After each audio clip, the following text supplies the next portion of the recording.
After 105 days of President Trump's 4 to 6 week war in Iran, are we finally closing in on a peace deal? Well, despite President Trump claiming some fairly positive rhetoric, there are 4 significant risks to making progress here, not least of which President Trump's threats to seize Cargo Island, which would be a massive escalation. Secondly, the crossing the Strait of Hormuz, reports of 2 drones attacking. It's clearly a tinderbox. Prime Minister Netanyahu claims that his war with Hezbollah is outside the deal. And finally, is the peace deal actually going to deliver the results that we expect? Let's take those in turn. First of all, President Trump's threat to seize Cargo Island and other oil infrastructure for Iran. This would mark a major escalation. It would require boots on the ground, and that would be a major risk for US servicemen on the ground in the region, and would also risk extending and prolonging the war significantly. But within hours of issuing that threat, President Trump took it off the table. Why did he issue such a major threat? Well, in the past, he has used threats to try to coerce Iran into making some sort of compromises, but it also sometimes it just expresses the frustration that President Trump has with the process. What is clear is President Trump's predictable unpredictability does risk compromising the peace process. Another area of concern that could unseat the process is the Strait of Hormuz. Reports last night that 2 drones were intercepted en route to targeting some commercial vessels in the strait. What Central Command has admitted is that US vessels are escorting, the US Navy is escorting commercial vessels through the Strait of Hormuz in direct defiance with Iran's declared area of oversight here. That's almost certainly provoking Iran to firing drones. And this is all about who controls the Strait of Hormuz, with both sides trying to demonstrate that they do so. But the reality is that even though Central Command claims that hundreds of commercial vessels have been moved through the straits over the last few weeks, the reality is that's significantly below the routine level of movements that are required to be sustainable. So that's not a sustainable model.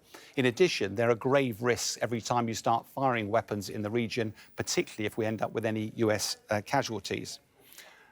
Another issue, the third issue that could risk compromising this, is Prime Minister Netanyahu's claim that actually the war against Hezbollah is not included in the core deal. What is interesting, Prime Minister Netanyahu piled praise on President Trump for achieving his war objectives of actually curtailing Tehran's nuclear program, for reducing their stockpiles of ballistic missiles and also stopping Iran threatening its neighbours. But also, very quickly after that, Netanyahu said that the deal did not include his war against Hezbollah. What is clear is Prime Minister Netanyahu has got his own agenda in this war and sees this as a once-in-a-generational opportunity to deal with Hamas, but also Hezbollah. In the past, the way they've dealt with that is they've created a buffer zone by invading southern Lebanon and actually pushing Hezbollah north. But it does appear likely, as of this occasion, they could be looking to move even further north. But it is worth remembering that Iran has made very clear that any deal with America had to include Hezbollah. And you'll recall that it wasn't that long ago that Iran pulled out of talks with America when the IDF started attacking Hezbollah very close to Beirut. And finally, there's the deal itself. Are we actually inching towards some sort of final deal on the Straits? It is worth remembering that any deal is actually nothing more at this stage than a memorandum of understanding, a one-pager that provides a framework within future talks can be run. What is clear is that fairly early on, they do want to get the Strait of Hormuz open. I mean, both parties want that, and that will create a massive relief in the international community because it should mark the end of the global energy crisis. The challenge, of course, is what price is America prepared to pay for that? There is a talk about easing of sanctions, potentially unfreezing some Iranian assets as well. But regardless, there is going to be a price to pay. It is remembering as well that the Strait of Hormuz wasn't an issue before the war. It was only closed as a result of the American action. Therefore, any deal on the Strait simply returns it to its pre-war status quo. The challenge, of course, is that this doesn't seem to make much progress on the nuclear question. In fact, the 2 core issues that are causing concern, one of which is Israel's war with Hezbollah.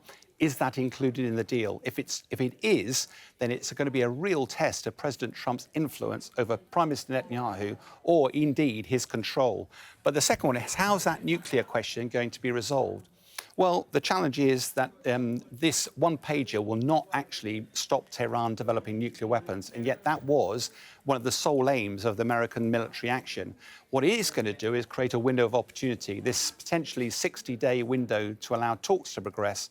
The challenge, of course, is last time that nuclear capability with Tehran was negotiated, took nearly 2 years to conclude. It's not going to be concluded in 60 days. Therefore, the talks will probably be extended. The issue will get kicked down the road, and that might suit President Trump as he seeks to shift media focus from the war in Iran. So where does this leave us with the war? It does feel like we're inching towards the end of hostilities, marking the beginning of the end of the war in Iran. The challenge is, of course, that this deal will not actually stop Tehran developing nuclear weapons. The one-pager is nothing more than the end of the beginning of a much longer process.